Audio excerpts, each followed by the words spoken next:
बिस्मिल्लाहिर्रहमानिर्रहीम। लाखों करोड़ों दुरूदो सलाम मोहम्मद मुस्तफ़ा सल्लल्लाहु अलैहि वसल्लम और आले मोहम्मद पर। मैं हूँ उमर दराज गोंदल। जो सबसे बड़ा मामला इस वक्त बना हुआ है कि 15 तारीख को पाकिस्तान तहरीक इंसाफ ने एहतजाज की कॉल दी हुई है। उनके मुखालिफिन कह रहे हैं कि ताकत पूरे वसाइल के साथ, तमाम तर ताकत के साथ इस चीज़ को रोकेगी और तहरीक इंसाफ जो है वो मुल्क के साथ ये जो कर रही है जिन हालात में, इस चीज़ को बर्दाश्त नहीं किया जाएगा।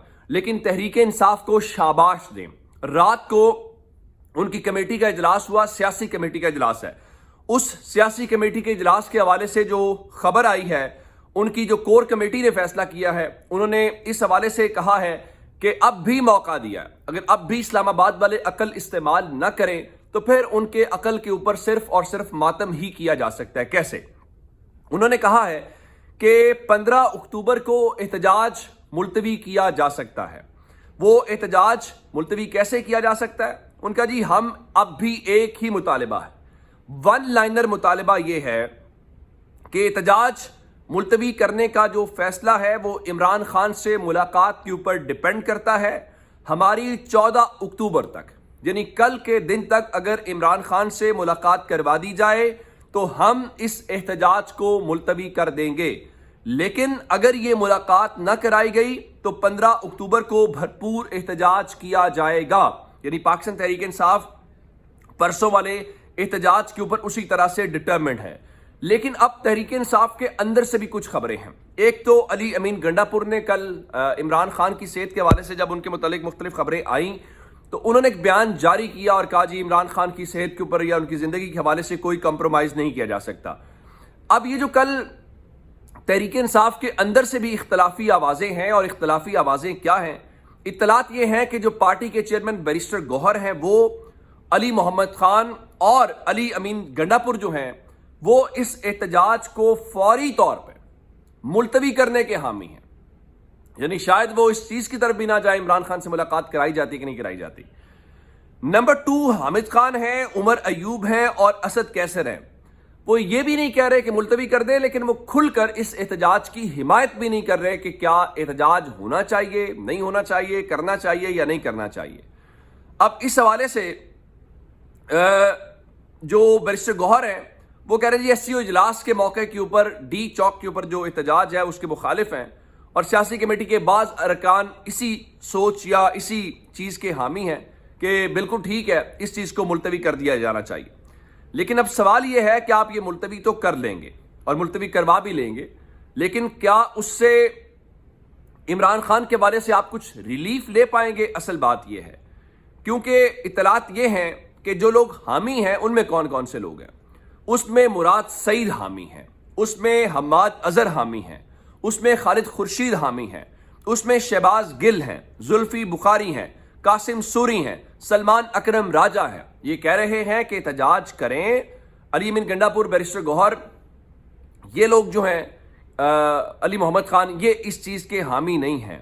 शायद इनको यही लग रहा होगा कि वो मामला हाथ से निकल जाएगा या गड़बड़ होगा या हमारे खिलाफ इस्तेमाल होगा।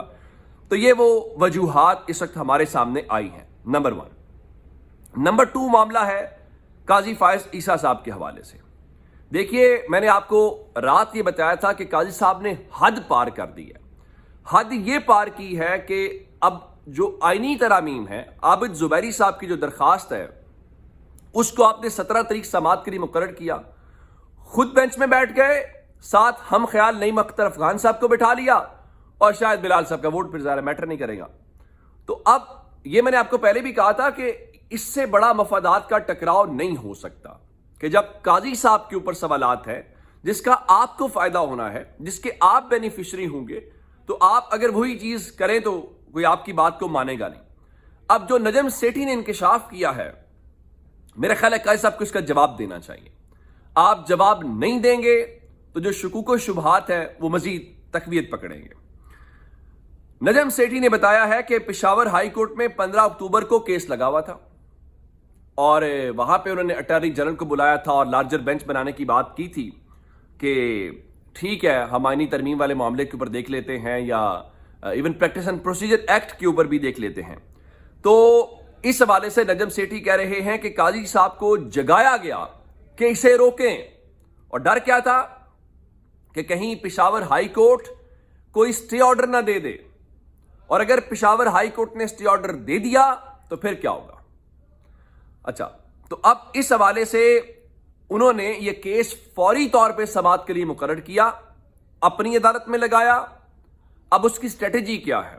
اس کی اسٹریٹجی نجم سیٹھی کے مطابق یہ ہے، تو ان کا جی اٹارنی جنرل جو ہے اب پشاور ہائی کورٹ کو صرف ایک لائن کہیں گے کہ معاملہ سپریم کورٹ میں زیر التوا ہے یا زیر سماعت ہے، تو اس لیے آپ اس معاملے کو چھوڑ دیں۔ اور ان کے مطابق قاضی فائز عیسیٰ صاحب نے یہ بینچ اس لیے بنایا ہے۔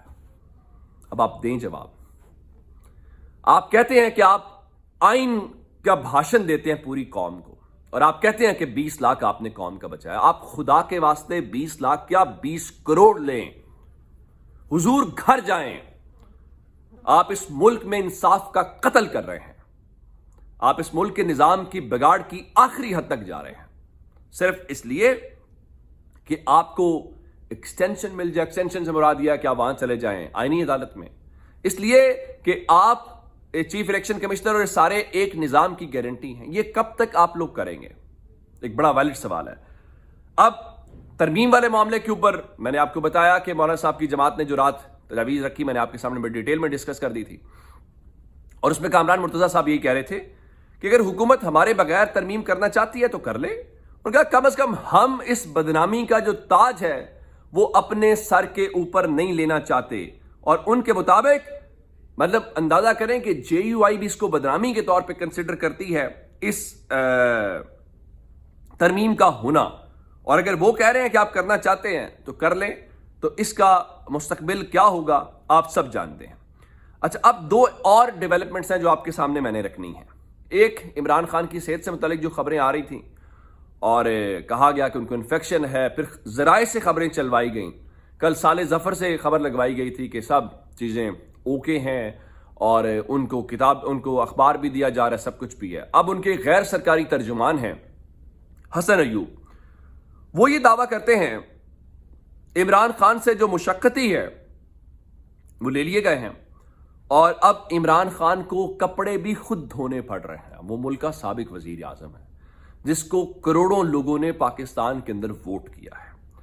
تو اب اس حوالے سے ایک خبر اور ہے، وہ یہ تھا کہ آپ نے ذرائع سے تو خبریں یہ چلوائیں میڈیا چینلز کے اوپر کہ جی وہ مشقتی بھی ہیں اور عمران خان کی صحت بھی ٹھیک ہے، تو پھر سوال یہ پیدا ہوتا ہے کہ آخر یہ آپ خبریں کہاں سے فیڈ کر رہے ہیں، یا کہ عمران خان کو کپڑے خود دھونے پڑ رہے ہیں، باقی سب کچھ ہے۔ اس ملک کے اندر جو ہمارے سویلینز ہوتے ہیں یا سابق وزراء اعظم ہوتے ہیں، ان کے ساتھ یہ سلوک ہوتا ہے، یہ پہلی بار نہیں ہوا، اور یہ سبق ان کو سکھایا جاتا ہے۔ اس کی وجہ کیا ہے کہ تاکہ آئندہ پاکستان کے اندر کوئی جرت یا ہمت نہ کرے سوال اٹھانے کی اور کسی کی اجارہ داری کی بات نہ کرے، اس کا ایک حل ہے۔ اچھا، ایک اور ڈیولپمنٹ ہے، عاطف خان کے انٹرویو کی میں نے کل بھی بات کی تھی، اور میں نے آپ کو کہا تھا کہ وہ علی مین گنڈا پور کے حوالے سے کہہ رہے تھے کہ کارکنوں میں مایوسی ہوئی جو کچھ ڈی چوک میں ہوا، اور کارکنوں کو بتایا جانا چاہیے تھا کہ آپ نے ڈی چوک کے پہنچ کے کرنا کیا، ہمارے پاس پلان نہیں تھا۔ انہوں نے اشارتاً ایک گفتگو کی ہے، لیکن اگر وہ گفتگو کی ہے تو پھر دیکھنا پڑے گا اس کا نتیجہ کیا۔ یہ تو علی امین گنڈا پور والی ہی صورتحال ہے۔ تو عاطف خان نے کہا ہے ہو سکتا ہے جی دونوں میں کچھ چینل کے ذریعے بات چیت چل رہی ہو۔ اب یہ جو امکان ظاہر انہوں نے کیا ہے، اگر ایسا ہے تو پھر یہ سختیاں اور پابندیاں یہ سب کیوں ہیں، یہ بھی ایک اپنی جگہ پہ سوال ہے۔ خیر، دیکھتے ہیں، اپنا بہت سارا خیال رکھیے گا۔ خدا حافظ۔